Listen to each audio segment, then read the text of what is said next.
Hayyee harka fuunee kabajamtootaaf jaalatamtoota maatii Kaassuu Shoo akkam jirtu? Naga jirtu? Baga jiraattan fayyaan keessan akkam?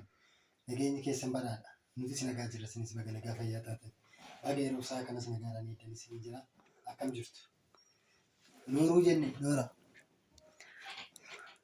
Noora isin jenneera kottaa seenaa. Akkam jirtu mee? Jajjabaattu? Nutis nagaa jirra. Galata Waaqaa Waaqnaa baay'atu haa ulfaatu. Baay'ee sinirraa banee ture. Baay'ee bannee akkasii yaa'u al tokko tokko biyyi lafaa kun nama baballeessee nama deebisa. Bannee deebuu keenyaaf immoo dhiifama guddaa isin gaafanna.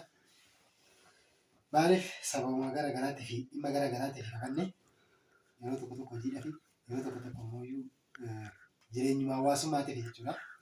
Kanaaf bal'atuunis hin badde torbee kanaaf torbee darbeerraa kaastee dhimma irratti onlaayinii irra hin jirru turre. Onlaayinii irras hin jirtu bituunis viidiyoo isin hojjettee beektu waa'ee manaas ta'ee waa'uma ta'ee waanuma kamuu wal agartanii beektan natti fakkaate. Baay'ee walii yaaddanii ammaaf isinii dhufti akka carraa taatee sarpiraayizii wayii isin godhuu barbaade.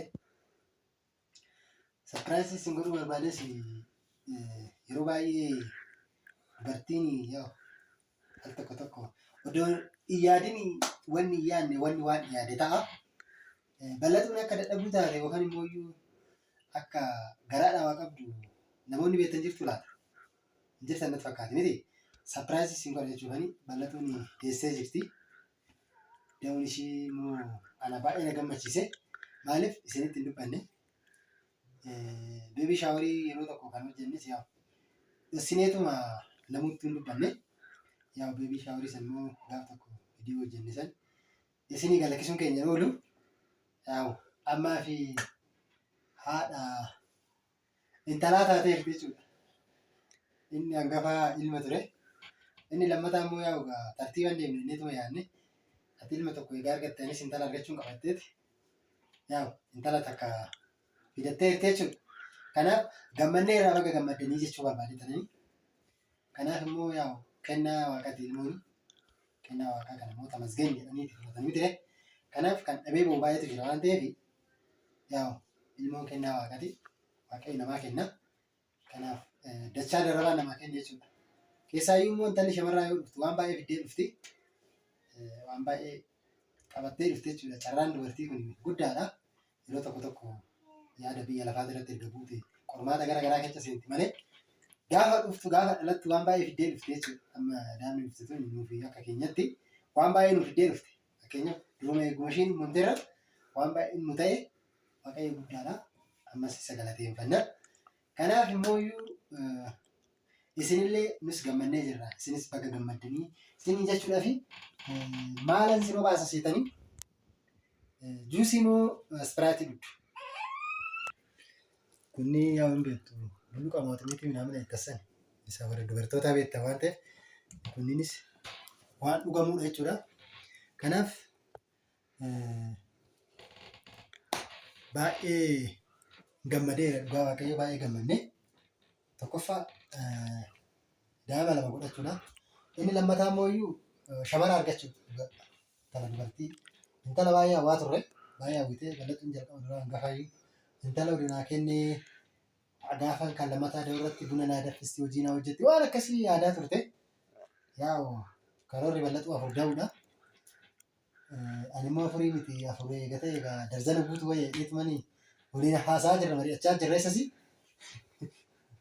Kanaaf immoo baay'een namaa immoo horii ta'e horsiisaa namni maal godhaa horamaa kan jedhu kennaa rabbiiti. Kennaa rabbii illee baay'ee dubbachuun gaarii miti. Maaliif abbaan aga barbaade argachuu danda'a. Kan namaa kenne waaqayyoodha. Guddisus waaqayyoodha. Ati immoo haala daa'imni sun ittiin jiraattu carraa daa'ima sanii yookaan immoo haala jireenya daa'ima sanii kan ittiin sirreessuuf abbaadha. Kanaaf gammannee jirra. Baay'ee gammannee isinis nu gammadaa isin jechuu barbaanne bal'atuunis immoo yeroo muraasan booda yookaan immoo guyyaa muraasan booda akka isin dubbiftu abdiin qaba. Kanaaf warri isin jalaa bannee yookaan immoo isin dubbisuu dinnee torbee darbe keessa nu dhabaa turtan yookaan immoo yeroo dheeraadhaaf nu dhabaa turtan akka carraa ta'e mana yaalaa ture. Kanaaf guyyaa nuti baane guyyaa kaleessati mana yaalatti sammuna mana yaalaa turre. Kanaaf banne jechuu barbaadetanii kanaaf sini haa guddisuu nu jedhaayii nu eebbisaayii siniin jechuu barbaanneti. Kanaaf yaa'u moggaasa maqaa yookaan immoo waan baay'eetu jira. Waan baay'eedhaan wal arguu dandeenya. Kanaaf sapiraayizii godhuu barbaada. Sapiraayizii kiyya kana immoo sheer waliin godhaa, kooppileetii godhaayii, waliif daddabarsaayii siniif jedhaa. Kanaafan badee amma immoo bal'atuun xiqqoo raftee jirti. Kanaaf silaashii illee dubbisuu hoo barbaaddan isin dubbisuu dandeessi. Kanaaf guddaan siin galateeffadhaa, ulfaadhaa, horaa bulaa deebanaa.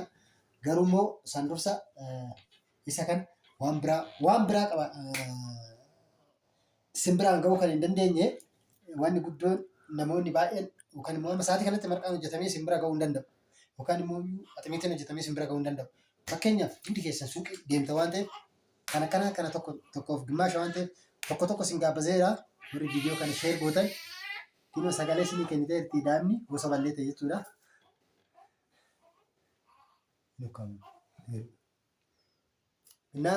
Kana tokko suuqii akkuma seentanii bitaadhaa dhugaa kan kafaluudhaan jechuu barbaadetanii. Kanaaf sinan jaaladhaa, horaa bulaa deebanaa. Viidiyoo kee kana sheer koompiiliit gochuun dagatinaa isiniin jira. Fayyaataa viidiyoo kana immoo ilaaltanii dhiisuu hin taane waan barbaadan yaada keessan immoo warroonni mana as barbaadan lafa as barbaadan badeera garuu dhugaa waaqatti nan badee yaa'u namaan tolu dhugaa haala hojii kana wajjin baay'ee babbade. Kanaaf tokkoffaa yaa'u haga bal'atuun hiikkatuttis xiqqoo yaaddoo keessan seenes. Kanaaf sanii fi amma firii ta'eera. Sinan dubbisaa, wal dubbifnaa, fayyaataa, sinan jaaladhaa, horaa bulaa deebanaa, fayyaataa.